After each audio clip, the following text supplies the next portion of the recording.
নমস্কাৰ লৈছো এটা জুৰিয়াৰ খবৰ জুৰিয়াৰ বৰালিমাৰীত তীব্ৰ উত্তেজনা তিনি সন্তানৰ মাতৃক হত্যা কৰাক লৈ সৃষ্টি হৈছে তীব্ৰ উত্তেজনা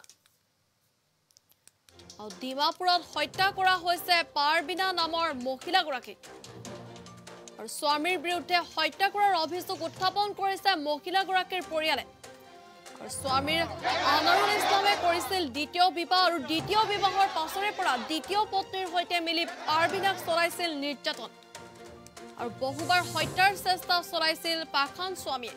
আৰু জুৰিয়াৰ বৰালিমাৰীত মৃতদেহ আহি পোৱাৰ পাছতে প্ৰতিবাদ ৰাইজৰ আৰু হত্যাকাৰীক শাস্তিৰ দাবী তুলিছে প্ৰতিবাদী ৰাইজে এইদৰে এটা তিনি সন্তানৰ মাতৃক হত্যা কৰাৰ পাছতে সৃষ্টি হৈছে তীব্ৰ প্ৰতিবাদ আৰু এই দৃশ্য হৈছে জুৰিয়াৰ জেঙনি কলাদুৱা গাঁৱত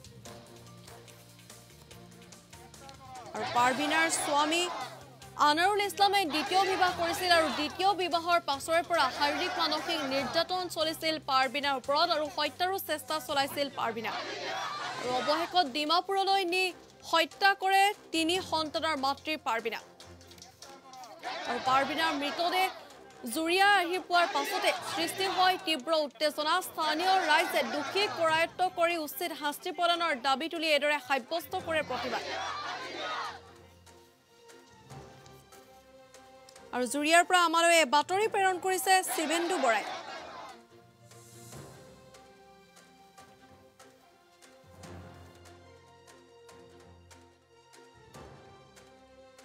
আনাৰুল ইছলাম নামৰ ল'ৰাটো ২ নং বৰালিমাৰী পাৰবিনা খাতুন নামৰ ছোৱালীজনীক বিয়া পাতিছিলে বিয়া পতাটো আজি প্ৰায় ১২ বছৰমান হয় ল'ৰাটো